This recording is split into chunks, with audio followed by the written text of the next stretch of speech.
Hello folks, I'm Scott Grove here today with another cool guitar that I just got in. Well, I didn't just get it in, but I just got it completed enough to do a review on it. We're looking at, check this puppy out. I've been wanting one of these for a long time. This is a 1975 Ibanez. It is what they call a rocket roll senior. Rocket, like going to spaceship. Not rock and roll, rocket roll. Okay. What this is was their attempt at a 1958 Gibson Flying V. Okay. To bring it down and show this to you, which is why you're here, and please remember I'm here to do a review on the guitar, not to sit here and play a whole bunch for you. So if you're expecting a shred session, go somewhere else. I'm here to, yeah, I'm wearing shorts. I live in the desert. So if you're expecting a shred session, that's not what it's about. It's about telling you the history of the guitar, what it's all about, that type of thing. Okay, I will play it, of course, to show you what these guitars sound like. Okay, they originally started making Ibanez, nothing but, you know, copy guitars way back when. But the 70s were the big time for their copies. 78 they quit doing copies and did strictly their own versions of, you know, their own models. But before then we got some really cool guitars such as this one. Okay, in 73 and 4 and part of 75 Ibanez did some Flying V's, but they did the 1967 copies, which were the ones with the big pickguard that covers 90% of the guitar. You're familiar with that one.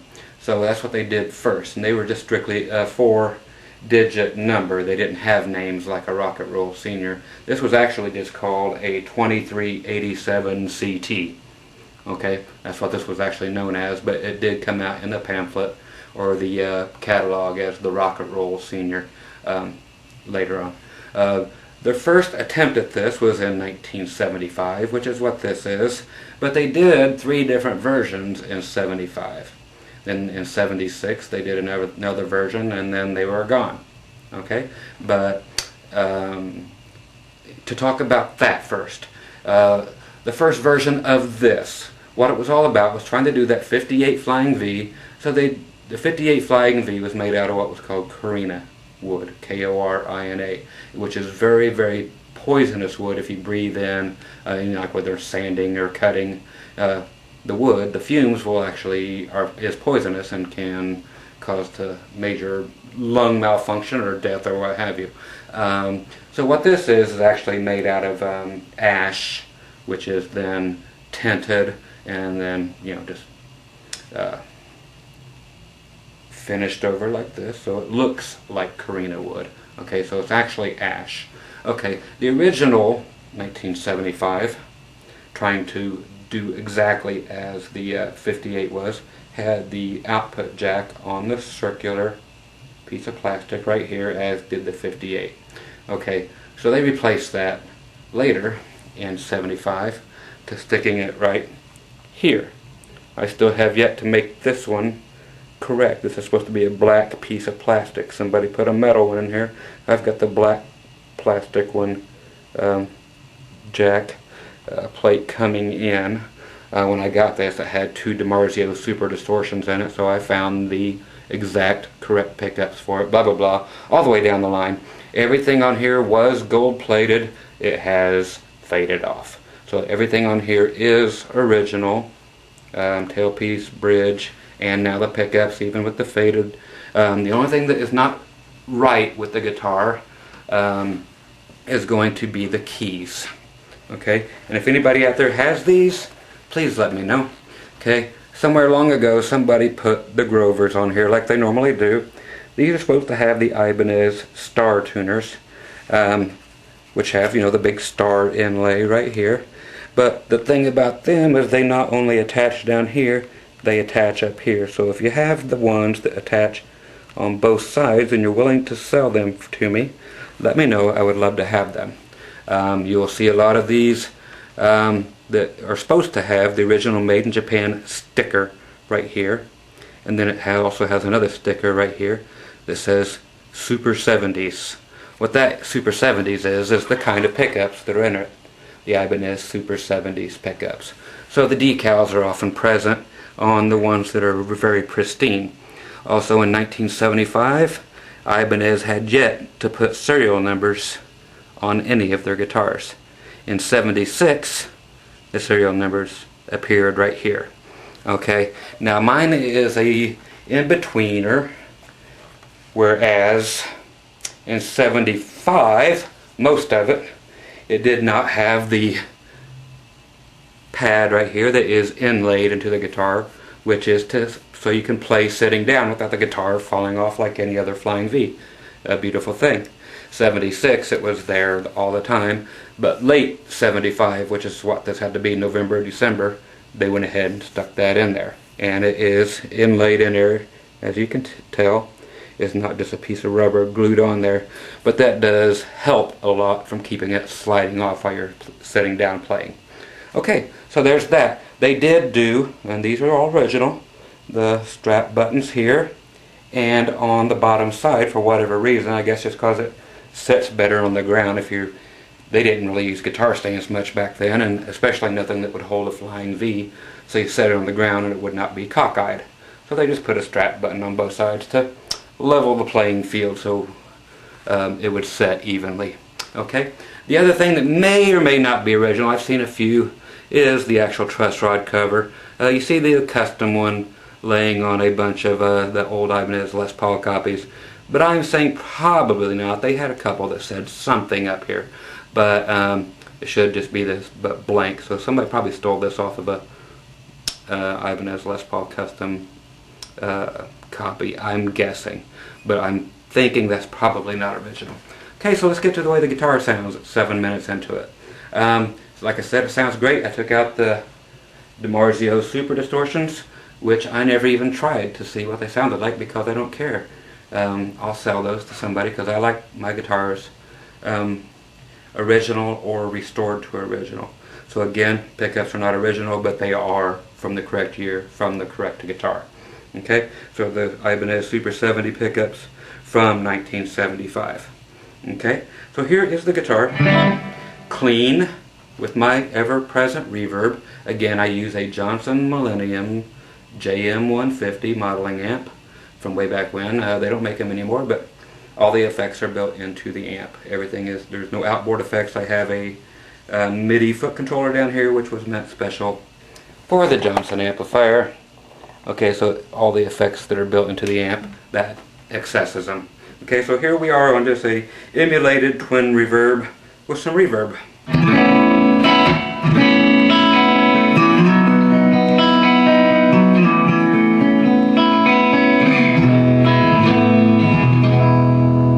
These things, yes, people have asked, are these better than the originals?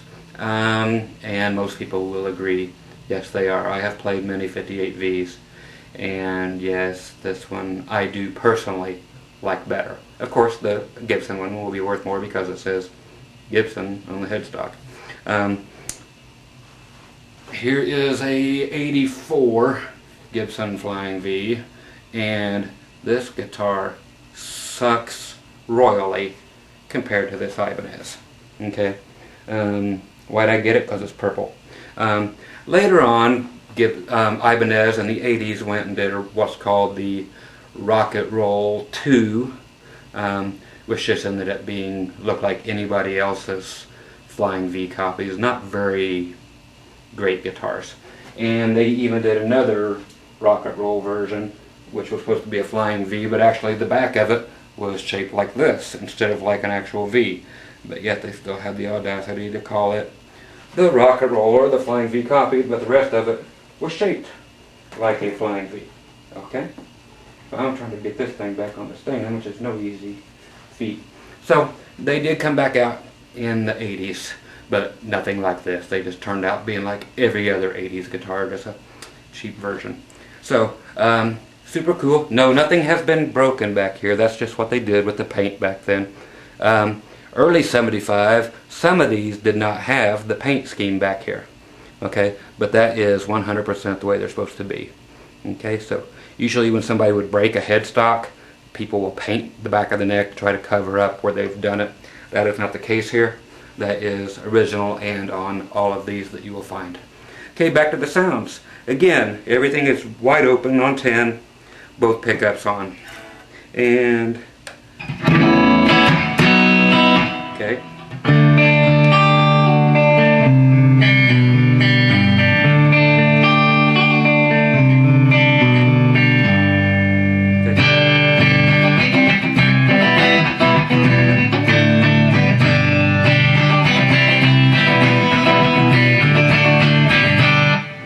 Yeah, it would have helped if I tuned just a little bit. I'll bend a few strings and there we go, we're in tune again. Okay, bridge pickup, just this.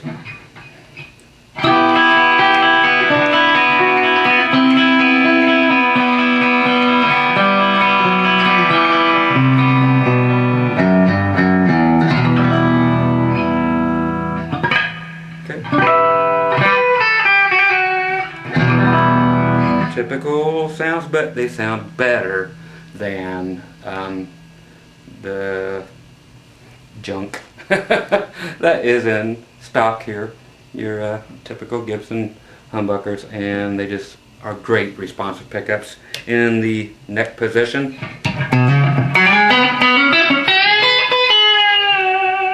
they are beefy, it's full, it's everything you want a guitar like this to be. This is a classic sounding guitar. It is not meant to be a shred machine. There was no such thing as shred in '58 when the first Flying V was made, and there was no such thing as shred in '75 when this was made.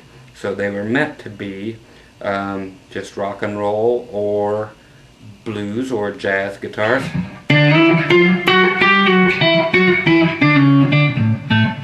Okay, so you get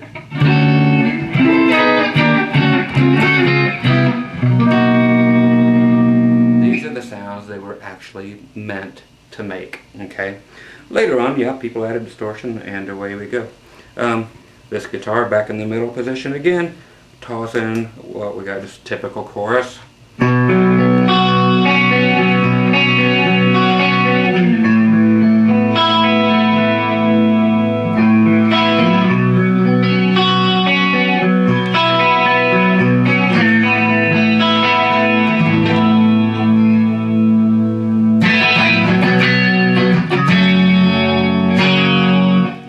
So just great sounding guitar. Go in the slap back delay, go to the bridge pickup.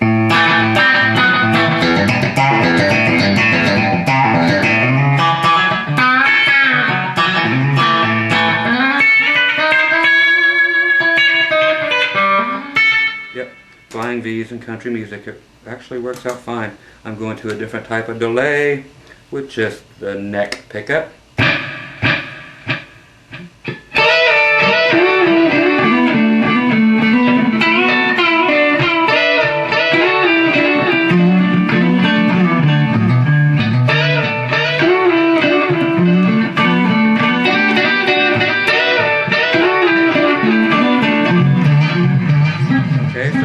There you go. It's great stuff. Now let's go to the distortion end. I'll go right to the bridge pickup, and here's a generic distortion.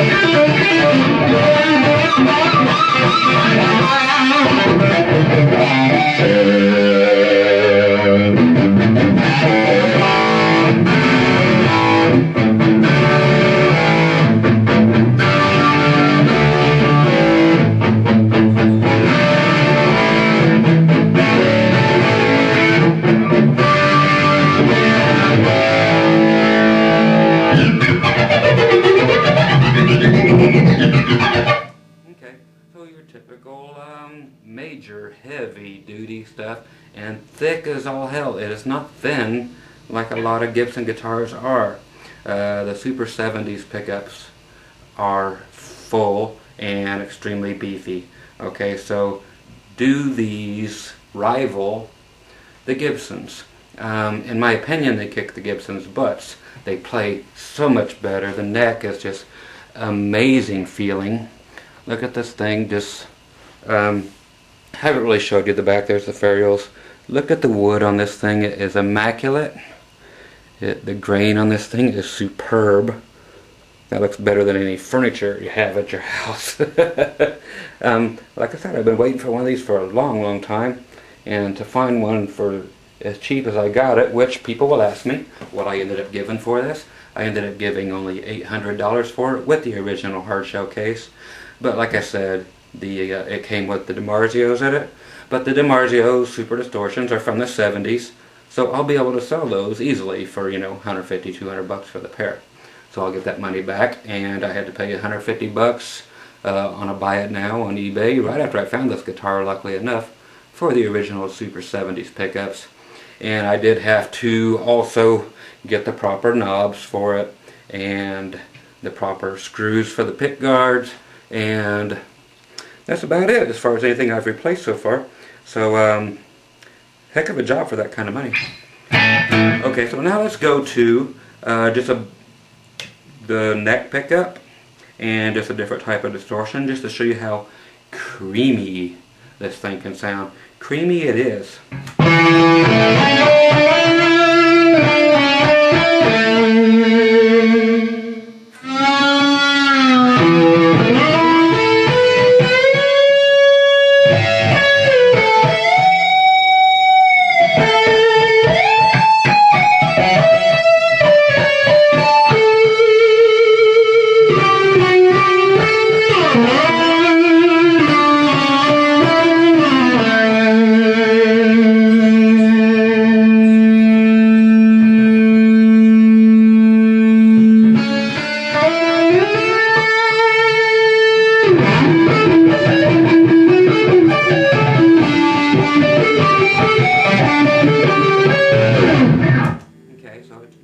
And just flipping huge. Just a couple more sounds. You've got the basic gist of what this guitar is about. Let's just go to the typical wah-wah sound that I always stick in here. Why? Because I like wah-wah.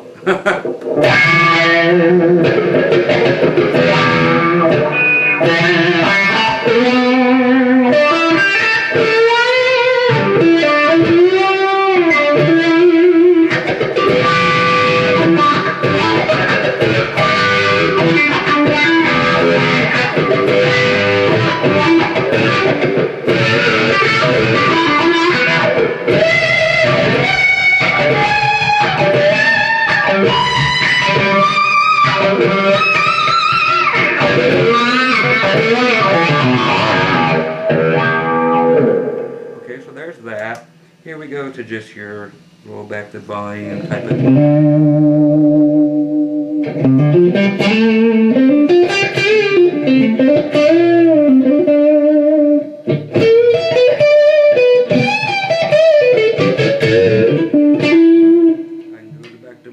patch, throw a little extra dirt.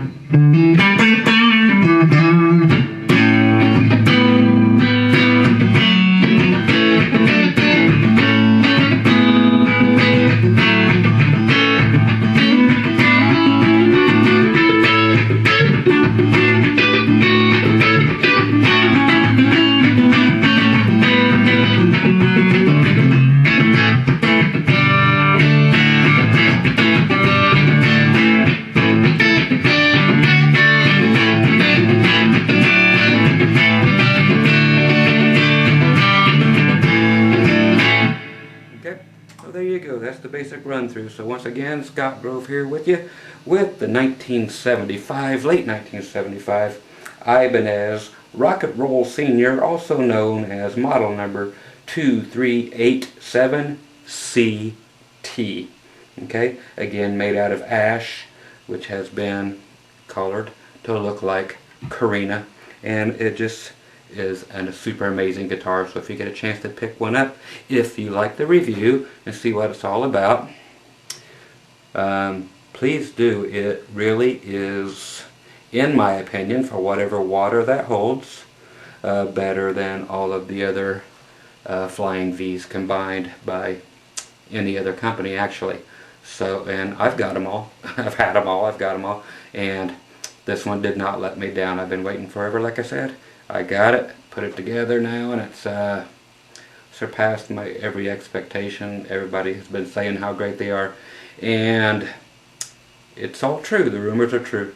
I just couldn't be happier with it. So I hope you enjoyed this as much as I'm going to continue to enjoy it. And this is one of those that has already been played so much and is not pristine, so I can actually take this to a gig and enjoy this one instead of letting it hang on the wall. So I get to enjoy this one like it was meant to be and have a great sounding, great looking, and great feeling guitar. I bonded with it instantly, and it's just amazing. So grab yourself one at least to try it if you see one hanging somewhere, and just see what you think. Okay?